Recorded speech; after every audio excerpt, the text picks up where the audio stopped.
everybody. Good evening, good morning, and good afternoon. It's it's Tuesday, 19th of August 2025, and as promised, Roberto Watanabe is here with us to keep going on the studies from the book The Mechanism of Mediumship. This is part number 2. If you missed part number 1, please go to FESP or Spiritist Society of Ireland YouTube channel or Kardec Radio channel, YouTube channel, not Facebook. And you can watch the previous episodes if you miss one of them. So, good evening, Alberto. How are you, my friend? I'm fine, thank you, Esteban. Hello, everybody. Good, good, good. So, let me do the initial prayer. Yes, sure. So, meanwhile, I can see some people are joining us. This is good. Always good to have people here. Good evening, Patty. Good evening, Louviam. Good evening, everybody. Good to have you all here. Okay, so let's have a deep breath. Let's calm down our hearts, clean up our mind. Let's make our connection with the superior spirits, with the mentors of this show, mentors of ESP and Spiritist and Irish Spiritist Federation. Ask them to enlighten ourselves, to enlighten our speaker today, giving him support and the intuition for today's explanations. So be it. Amen. Okay, and for you from FESP, please visit our Irish Spiritist Society website. You will see many videos from previous years, which Roberto, since I think we established this partnership like, I don't know, 3 years, 4 years ago, something like that. Yeah, almost 5 years already. Yeah, almost 5 years, isn't it? Yeah, Yeah, so we do have a lot of material. Uh, we are keeping this for the future. So we are trying to sow the seeds here. Okay, let me add your PowerPoint here, Roberto. Can you see it? yes, I can. Okay, the floor is yours, my friend. Okay, thank you, Esteban. So, hi, everybody. Glad to be with you all again. And today we are going to see the second part of this book, The Mechanics of a Mediumship, which was dictated by a spirit called André Luiz to the most famous mediums, Brazilian mediums, who was Chico Xavier. His photo is here in this slide. Last month, we talked about the waves, mediumistic circuit between the spirit, communicating spirit, and the medium. And today we are going to proceed with the mechanics of mediumship here. And then today, Andrea Luiz is going to talk about some issues related to actually to psychology, because we are going to talk about the conditioning, reflex, hypnotism also, and all related to this subject of the mediumship, because if you think about the hypnotism or conditioning reflex, we are talking about the interaction between two entities. Right? In the case of a mediumship, a discarnate entity and the medium, who is an incarnate one. So let's start by talking about the conditioning reflex, which is this is an idea or let's say a concept that was developed in the line of psychology, which is known as behaviorism. And from that concept, André Luis, the spirit André Luis, is applying here, right, to explain the concept of mediumship. Um, like he in last presentation, we saw André Luis applying the concept of electricity, electromagnetism to mediumship. And today he's going to applying this concept of a conditioning reflex from the behaviorism and hypnotism also. Okay, so let's start by conditioning reflex. So he started by saying that about the importance of a reflection. Reflection to reflect, well, like you, for we look at the mirror, we see our image reflected on the mirror.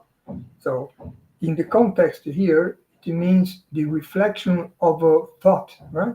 If I emit a certain kind of a thought, such thought will influence others, and we also be influenced by others who has similar thoughts as I am, as I have.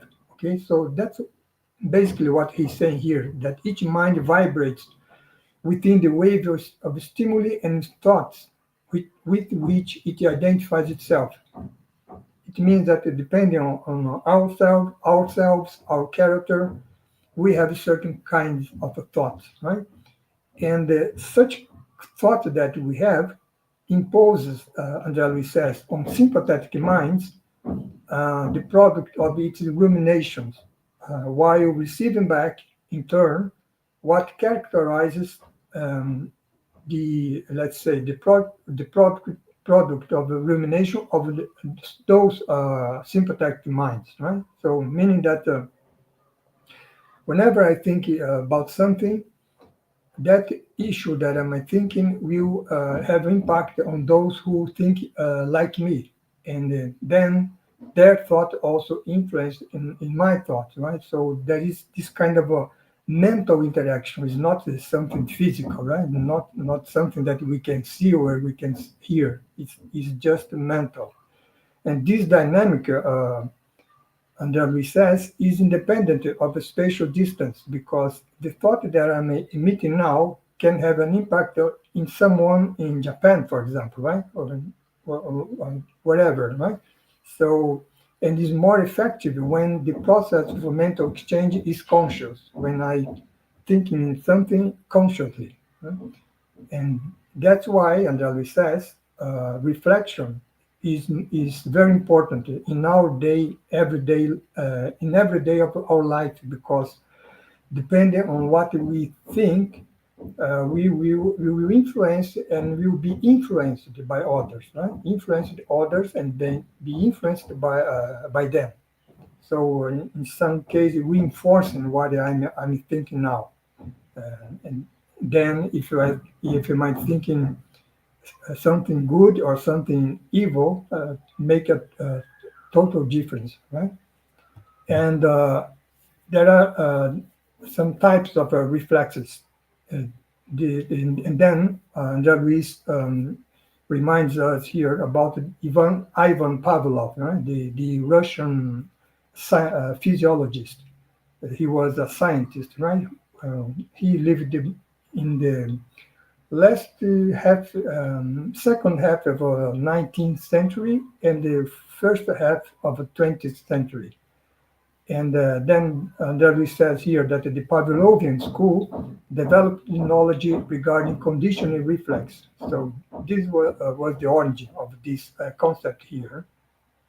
And it involved, Derby says, the study of the congenital or unconditional reflex, such as the protective, alimentary, postural, and sexual. Congenital reflex mean reflex that we are already born with them, right? So it's not something that we learn after birth. And then we have the acquired or conditioned reflex. So these kind of reflex are acquired by us during the course of our life, right? So our lives. And the acquired or conditioned reflex, um, they develop on the pre-existing unconditional reflex or congenital reflex, right? So the base for the conditional reflex is the unconditional reflex or congenital reflex. So then we will have here the, uh, the the example of the scientific experiment that Ivan Pavlov made on his time. So what does Pavlov did? He separated some puppies, small dogs, newly born dogs, from their mother at birth and nursed them artificially. And then they naturally displayed their congenital reflexes, such as the patellar and corneal palpebral reflex. Right? The patellar is related to the let's say the exam, for example, that a doctor does with us by striking a little hammer in some point of our knees, huh? Just to see how if our nervous system is working well or not, right? And corneal palpebral is this reaction that we have, right? So whenever someone approximates something on our eyes, we blink, right, automatically. So those little dogs display them naturally, spontaneously, such a reflex, right? And then Pavlov, he introduced the puppies to meat. He took a piece of meat, which is a normal food for dogs, and just to show to the puppies and put near their nose so that they could smell, and they did not salivate, right? Because we salivate when if, for example, if someone is talking to us about a terrific meal that he just ate, then we salivate, right? Because we want to have that meal too. And by showing the meat to the dogs and to put near their nose, they did not salivate. They only salivate when the meat was put directly into their mouth, right? So meaning that meat is a normal food of a dog, but there is a congenital reflex which is related to put the meat into the mouth, just by showing or approximating to the nose does not have any effect, right? So well, the experiment here from Pavlov is to see, right, what would be the reaction of the little dogs, right? So then the point is that before putting the meat into their mouth, the puppies did not salivate, and by just only showing them the meat, right? But after he put the meat into their mouth, then after that, from that moment on, under recess, the dogs always salivated when meat was presented to their sight and or smell. So now, uh, whenever meat is showed to them or approximate from their nose, they salivate, which is something that did not happen before, right? For at the first time. So uh, here we have the concept of a conditional reflex, meaning that, and Luis says here, right, the stimuli caused a conditional reflex, as in a process of grafting onto the congenital reflex triggered by the food being put into their mouth. So the moment the scientist put the food into the mouth of the puppies, congenital reflex arose, right? Uh, and then after that, Whenever he showed the meat to the puppies, they salivated. So this is a conditioned reflex, which is based on the congenital reflex.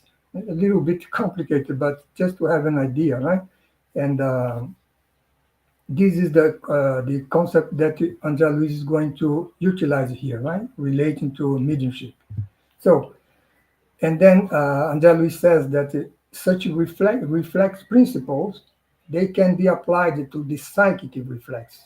And then from psychic reflex, we are already in the field, let's say, of the mediumship connection, right, between the discarnate spirit and the medium.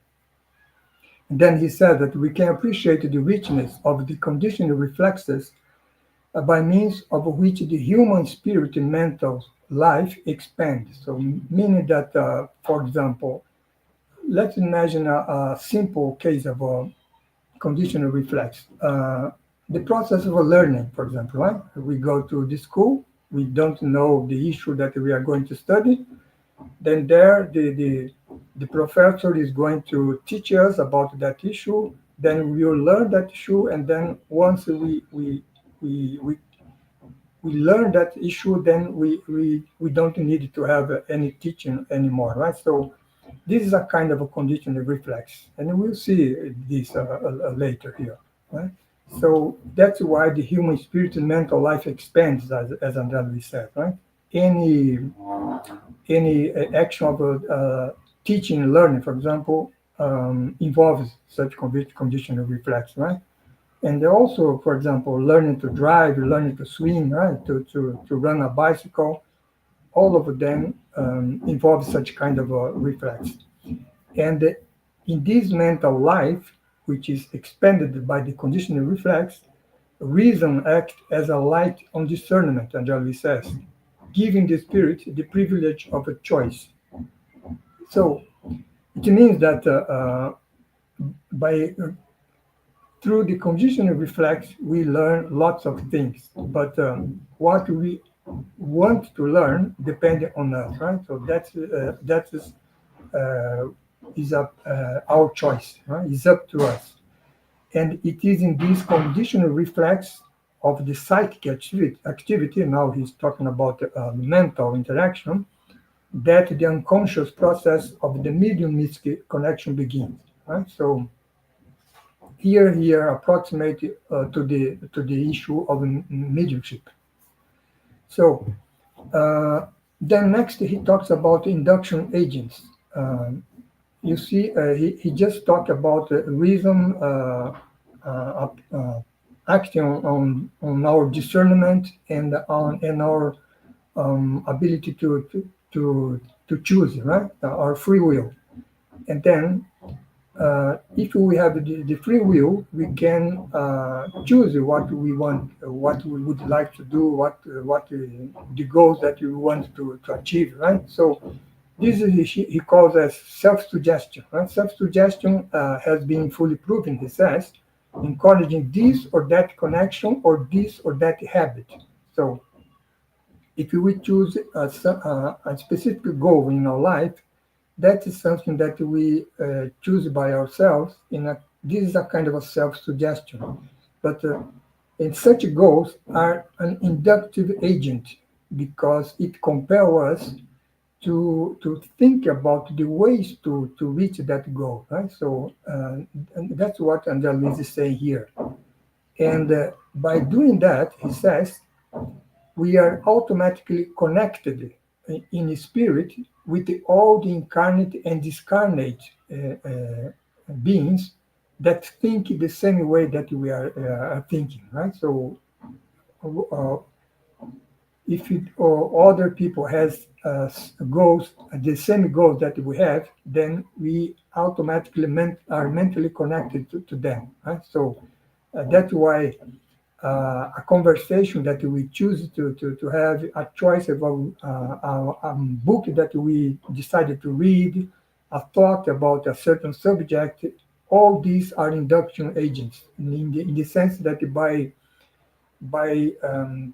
deciding to read a book, a certain book, for example, we think about the issues of that book, and then that automatically we will connect mentally with all of other people who are interested in such the same subject, right? And then their results of such induction are more far-reaching, and that says, the greater our mental fixation on them is. Meaning that, for example, if I choose a goal that I want to reach in my life, uh, if I'm strongly committed to that goal, then these induction effects are much greater. Right? Uh, Otherwise, if I have I choose a certain goal, but I'm not very I don't make any effort to reach that goal, then the effect, induction effect is much lower. Right? That's what he's saying here. And then the importance of the use of discernment, right? Because we have freedom of choice to decide what we are going to think, right? And This freedom of choices, he says, and really says, is clear and uncontestable, right, in the process of consciousness. So we must use such discernment as a rudder, he says, that the reason cannot ignore haphazardly. Meaning that, for example, that if I decided to let's say to think about something that are not good, will influence someone else, and will be influenced by such these other people too, right? So that's why he says here that if electronic currents that we saw last month of all sides surround physical life, spiritual life is also immersed in a large ocean of mental currents. So if we decide to, by our free will, we decide to thinking to concentrate about something, we will automatically connect ourselves to the mental currents that are similar to those that we are having, right? So within them, he says, it is crucial that we choose to seek the company of noble spirits that are capable of upholding us in the good, meaning that uh, it is better to us to, let's say, to have our free will applied correctly, right? To look forward to thinking about the good things. Then we are connecting with the noble spirit. On the opposite side, if we think about the evil things by bad things, then we are connected to uh, inferior, low evolved spirit, right? So that's what he's saying here. So let's talk a little bit about the hypnotic phenomena, which is something related to this issue of a conditioned reflex. Uh, Conditioned reflex is also involved on the hypnotism, right? And André Luis started by talking here about the ordinary hypnotism. So he says, as we examine the conditioned reflex, it's important that we spend a few moments discussing ordinary hypnotism. So, what is hypnotism? Right? The act of hypnotism. And the act of hypnotism is connected, he says, with the ability of to act upon another spirit. Right? In some way, the hypnotizer, in some way, he controls, right? He controls the will of another person, right? Another subject. So, and for that to happen, Nelly says that there must not be any sort of a close relationship between the magnetizer or hypnotizer and the subject, right? Because the hypnotic effect to occur, he says, there must be obedience and respect, right, on the part of the subject. So, meaning that if we have a close relationship with the magnetizer, then we don't have that obedience, right, and respect as we have it with a strange person, but who is recognized, right, as someone who knows what he's doing, right? So that's the condition here, he says. And how the hypnotism happens, right? So he, André Luis, started by uh, inviting us to examine the hypnotic phenomenon in a public show, right? Public shows, a hypnotizer operating in a, let's say, in public, right? So he says the operator, the hypnotizer, first asks for silence, right? And he asks also for everyone to focus on a certain object or spot, right? So he wants us to be concentrated in something, right? And this is the start of the closed circuit because by following his instructions, we are automatically connecting to him, right? So, and some of us will have a stronger connection, and then meaning that we are more easily subject to the hypnotism, right? And that's why Andrea says that those in the audience who are capable of turning in to the hypnotist induction begin to absorb his mental waves, right? So the person who is follow strictly what the hypnotizer is saying, he connected with the hypnotizer and he starts to absorb his mental waves, right? And through his mental waves, he will emit some orders to us, right? So and such a subject then become capable of shaping the thought forms that may be suggested to them by the hypnotizer, right? So shaping the thought forms meaning that if the hypnotizer says, well, think about something, then we automatically form in our mind the image of what he said us to form, right? And this form will react upon ourselves and causing the effect of hallucination impressed by the will to which they are subjected, right? The will of the hypnotizer. So you see, it's something interesting here because the hypnotizer inducing some thought to us, and then we in some way we materialize that thought in a thought form, and then we kind of see that thought form, right? That's why he says the effect of a hallucination, like that thought form was real, right? So let's just see an example here, for example.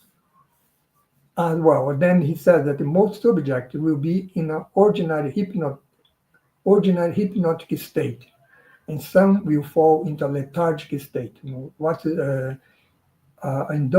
both cases, the subject will stay in induced sleep. Right? So, in the moment that we connect with the hypnotizer, we are not conscious anymore, right? Totally conscious anymore. We are in a kind of induced sleep. So that's why we can be influenced more strongly by him, right? So, and they stay in induced sleep and correlated with the motor wave of the will to which they are subject. So, what does motor wave mean, right?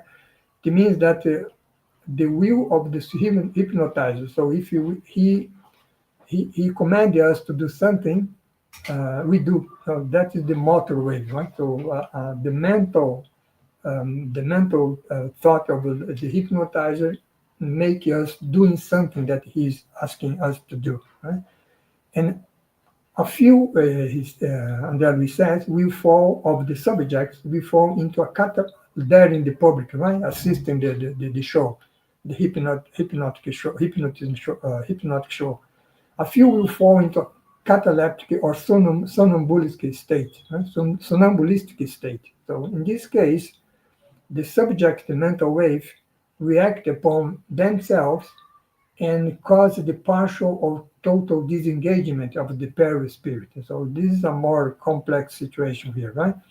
And then, despite the perispirit being freed from the body, the physical cells, it's kept under the direct control of the hypnotist, right? So obeying his order. So meaning that in both cases, in all these cases, the subjects are under the control, right, under the mind control of the under the control of the hypnotizer's mind, right? So that's what happened here. So let's see what the hypnotizer can do in this case, right? For example, during hypnosis or lethargy, which is the first two cases, the subjects do things that cause wonder due to their humorous nature, as Ellie said. Right? So here we have an example. The hypnotist, for example, will give 10 subjects the idea of a code. Let's say that that is this strong heat as you are feeling there in Europe, right? But you are under this hypnotism influence, and then the hypnotizer says that it's very cold, right? He says that the atmosphere has become frigid. So then that idea come to us, and then we have that thought form, right, of coldness, and then we start to reacting accordingly, right? So that's why he says that all of them, of the subjects, will emit the characteristic mental waves associating the images they are capable of forming. So the hypnotizer only gave us the idea of a code, but one of us, for example, will button our coat tightly, right? So this is a kind of reaction to cold. Another one will quiver and hunch over, right? So will quiver and hunch over, like he was feeling very cold, right? And still other will shiver impatiently, right? Trembling. So the idea is one, but the reaction are dependent on each one, right? Each one of the subjects. So and then the subject is feeling all they are feeling they are um, behaving like this under, let's say, the heat that you are feeling there in Europe now today, right? So because they are under this influence of the hypnotism, right? So that's one effect of hypnotism. And then next, and then we also give another example, right? Let's see at the case of the catalepsy, which is the partial disengagement of the perispirit, right? Or the personality. So in this case, Andrelis says that the hypnotist may choose a popular figure, such as an author, a singer, or an orchestra conductor familiar to the subject. Then the the the hypnotizer said, "Well, now you are such author, or you are such singer, or you are such orchestra conductor, right?" And then what happens? The subject, under the says, according to his or her own imagination, will take up a pen in the case of an author, begin singing, if it, in the case of a singer, or swing a thought form baton, right? So from the orchestra conductor. So they will do that following the commanding, right? The command of the hypnotizer. So this is another situation, right? Where the subject represented the role of a supposed personality, right? Suggested by the hypnotist, and that is said here. So this is some example of hypnotism, which is also related to the conditioning reflex, right? Because in some way the person is passive here and um, under the hypnotizer influence. And then we have here the case of suggestion and affinity. In deep hypnosis, the hypnotist can suggest a trivial task to be performed after awakening from the induced sleep. So, meaning that we enter into this induced sleep situation, and then the hypnotist tell us, and we are there in the induced sleep. We are not conscious, right? Then the hypnotist says, for example, well, after you awake from your induced sleep, let's say, tonight at 8 o'clock, you wherever you are, you will go take a glass of water and do to your son, for example, right? So then he the subject wake up. Then he doesn't remember anything that was said by the hypnotizer, right? But tonight at exactly 8 o'clock, uh, he will 8 p.m. he will rise and take a glass of water and bring it to his son, right? So that is what André Luis explained here as this task, right? Which is performed after awakening from the induced sleep. So this is all the power, let's say, of the hypnotism. But one thing is that this order from the hypnotizer would not happen so easily if the suggestion involved the action that entail a moral aspect, right? For example, if the hypnotizer says to me to, let's say, to accomplish a act that is immoral, right? And I am a moral person, and in that case, I won't do that, right? So we only will follow his instruction if I am not a moral person, and in that case, I would follow such immoral instruction, right? So that's what Andrea Luiz is saying here. So meaning that doesn't mean that the hypnotizer has complete control upon us, right? So depend on the situation where moral aspects are involved, this situation is different, right? So, and what André Luiz explained in the book is that he's talking about this hypnotic phenomena, not and it does not mean that we spiritists would make use of hypnotism in our work in the spiritist center, right? For example, and he's just talking here about hypnotism as he talked about electricity, electromagnetism last month. He talked about the conditional reflex only to explain better, right, the mechanics of a mediumship. This is the main objective, main goal that he has here, right? So then next chapter of the book, he will talk about the specific conditional reflex. So let's see what's that, right? And then he, following that situation of a hypnotizer doing a show to a public, he put us in the following situation. Let's assume now, he says, that the hypnotist is a man worthy of respect, capable of gaining people's trust. Then let's imagine that a woman with a nervous disorder wants to be treated by the hypnotizer, right? And then she decided to consult the hypnotist. She saw his show, and then she thought, well, I will look for him. Maybe he can help it to resolve my nervous disorder, right? So she looks for him and resolved to abide by his treatment, right? So the hypnotist received her in a sympathetic attitude, and he says, and welcomes her with the attention, right?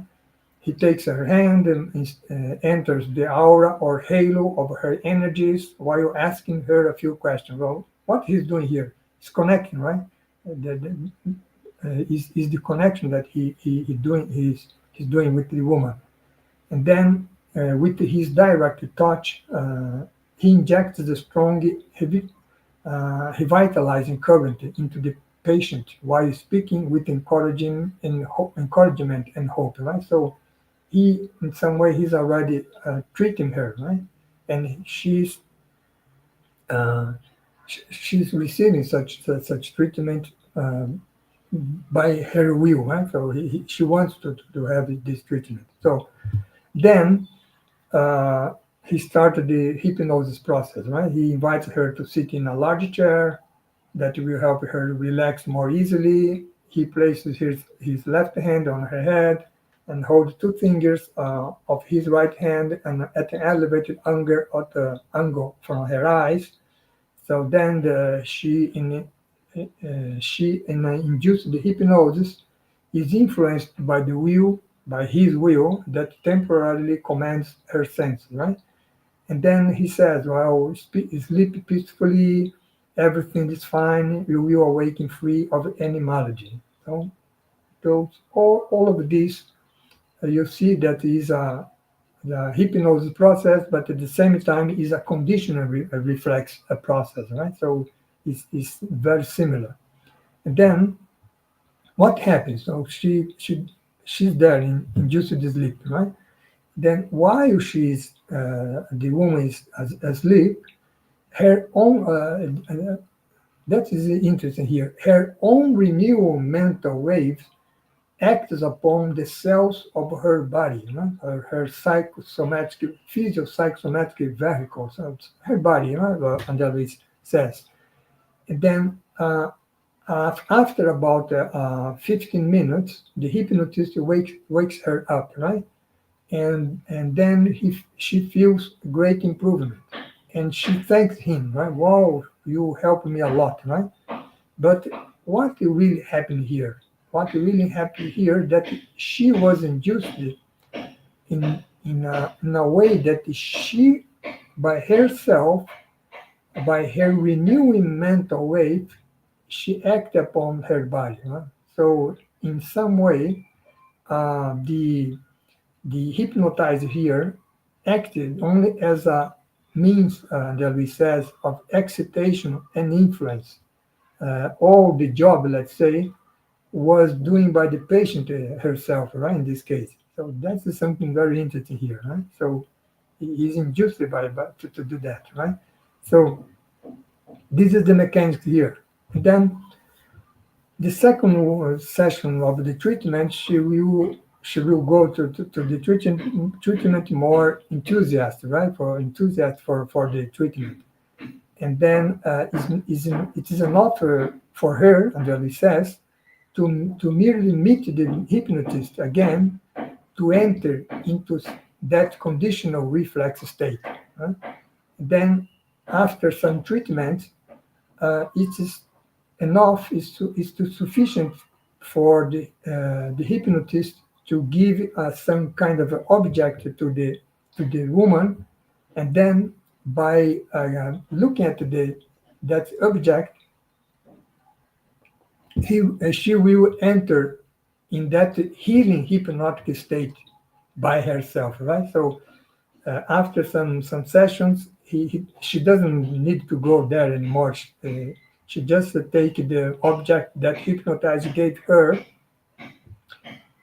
gaze at that object, and she will enter into that healing process by herself. So this is the specific conditional reflex, right? Which is the title of this chapter here. So that's what Andreas is going to explain here.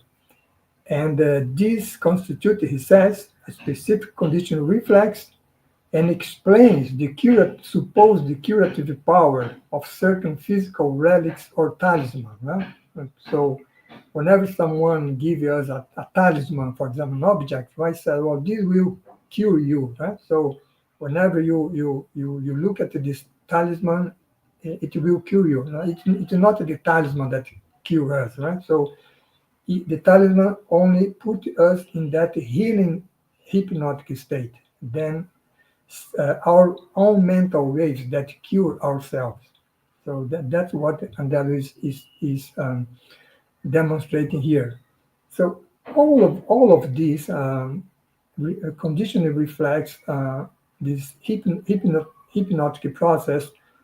Specific conditional reflex. All of this is related to mediumship, because when the medium go through the development of his mediumship faculty, he or she will go through a process which is very similar to what we are seeing here in these examples, right? So uh, at the beginning, the medium does not have any control, for example, on his body, on his mind. So, uh, for example, in the beginning, the a woman, for example, who is a medium, a spirit in at any time anywhere, the spirit can incorporate in her into her and communicate with us, and that is very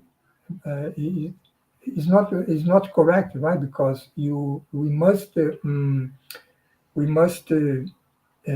let's say mm, we must act as mediums in the proper place and the proper time, right? At the spirit center and at the time of our the work that we have there, right? No, not on the streets at home, right? So in the beginning, the medium does not have this control. Then she goes through the mediumship development process in the spirit center, and there she will learn how to control her body, how to control her mind, so that in the future uh, she only will go into the mediumship, the specific trance of the mediumship state when she goes, let's say, every Wednesday to the spirit center at 7 p.m. at night, right? So at that time, she entered in such a, let's say, mediumship hypnotic state, right? In only that time. So this is kind of a specific conditional reflex that we learn by developing our mediumship. Then if we have this kind of a control, a spirit cannot incorporate into us in anywhere, right, or anytime. And also, if the spirit incorporated in us, he or it communicates through our, let's say, psychophony faculty. If you have this such a faculty, he can talk through us, but we control what he's saying.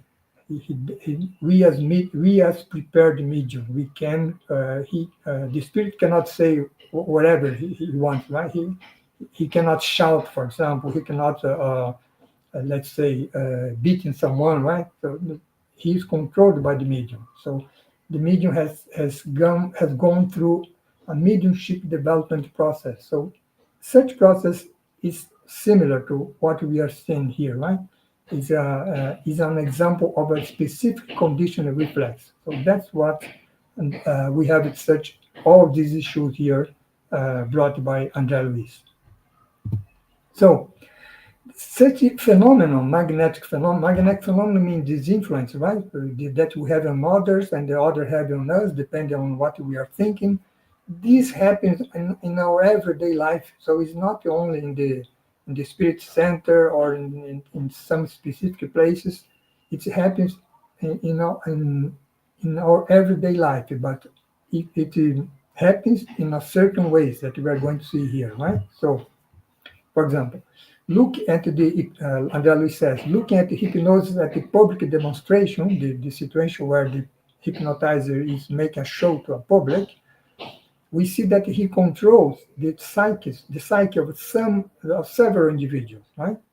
And Andrea Luiz says that on our everyday life, the same phenomenon also happens in our relationship with each other. Like I said, for example, right, if you are go to school to learn some subject, we are going to this kind of influence, right? And we spontaneously, he says, display varying degrees of automatic obedience as we surrender to the influence of others. Huh?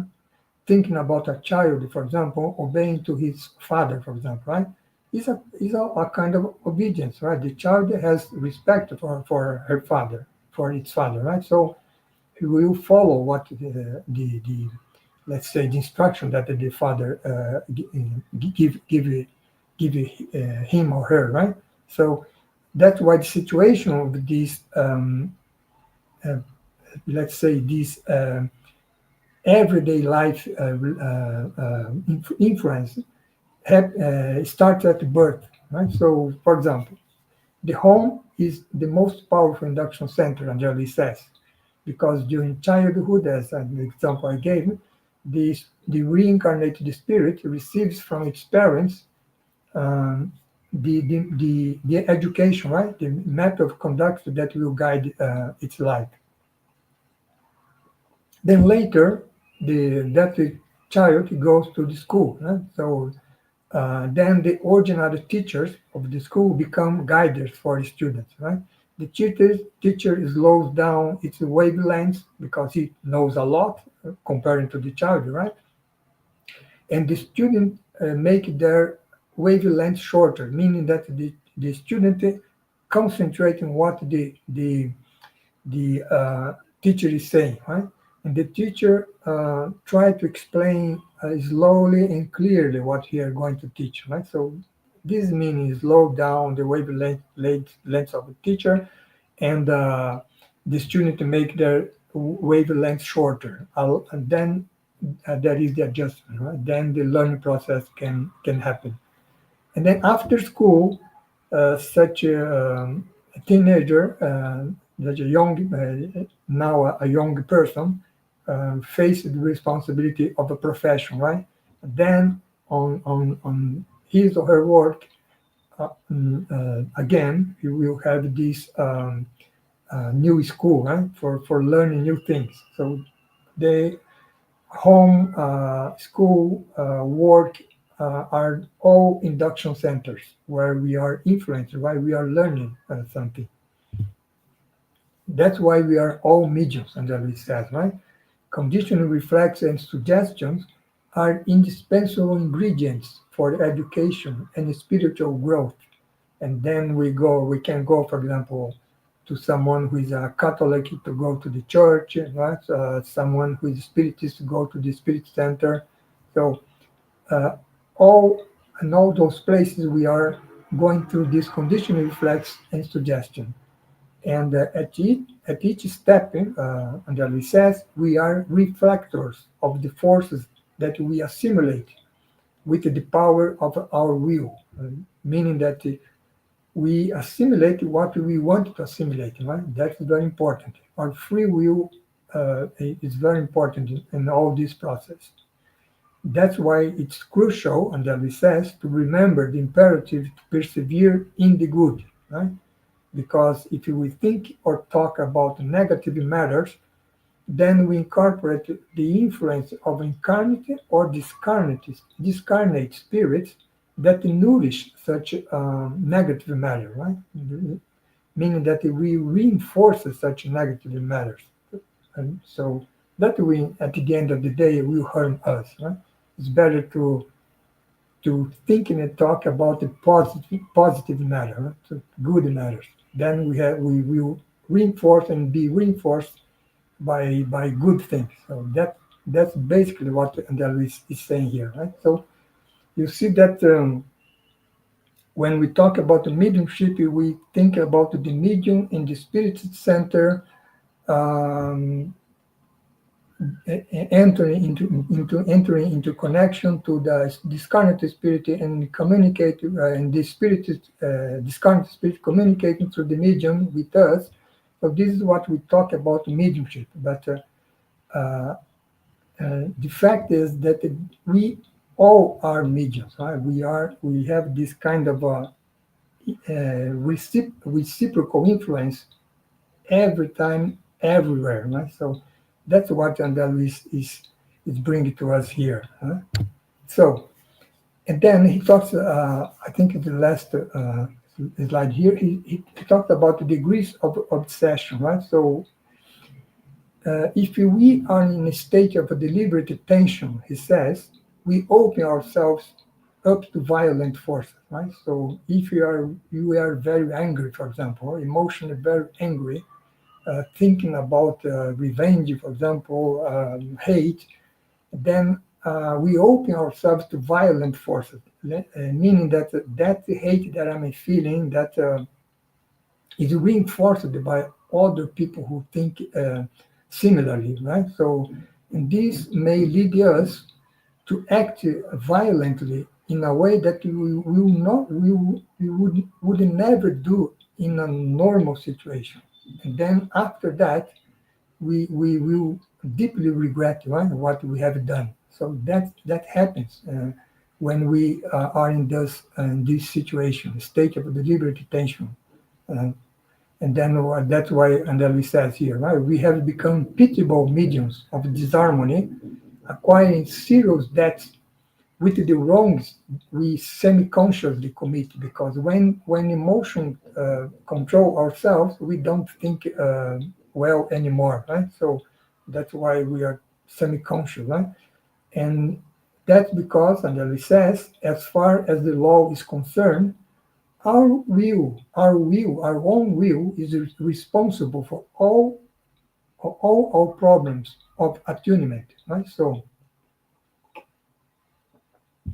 meaning that we could say, well, I committed that violent action because I was out of myself, right? I was under a strong, the influence of a strong emotion. So I cannot be responsible for what I did. Right? No, that we said, right?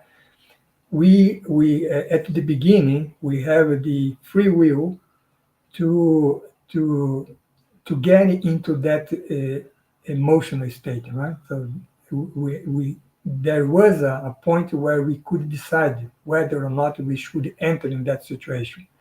Once we entered, then we lose control of ourselves, but the responsibility remains, right? So that's very important here, right? In the Spiritist book, there is a question that Kardec, Allan Kardec does to the spirit. He says, if a drunk driver uh, beats a man into death, right? Is he's responsible because he was drunk? He was not in his control. And the answer of the spirit is he's double guilty. Once because he became drunk, right? And second because by being drunk he beat the guy, right? So uh, meaning that the idea that I cannot be responsible for what I did because I was out of my mind doesn't function, right? So because you could avoid to be in that state of mind, right? So that's what Andrea Luiz is saying here, basically. So that's what we had for today. It was little bit longer today, and we went through these four chapters here, right? 12, 13, 14, and 16. Okay, Stefan. Wonderful, my friend. Thank you very much for your help. Thank you very much for the clarifications. Pachi is always saying here, thanks so much for this very interesting special talk. So this is always good, Roberto. Thank you. I hope it was And clear. yeah, it was not easiest, but I Mhm. think it was less complicated than part one. Yeah, part one is more complicated. Yeah. Yeah, yeah, but Mhm. it's good. It's good. So part three, when you gonna have the part three? Part three. Part three, we are going to. I think it will be easier because we are going into the many kinds of manifestation. Uh, can we do on 23rd of September? Yeah. Okay, Okay. so 23rd of September. Well, thank you, Flavio. Survives a very good and clear explanations. Thank you. No, So, thank you. guys, if you have any questions, please, this is the right time to ask questions to Roberto. Mm. Otherwise, we will wrap up here.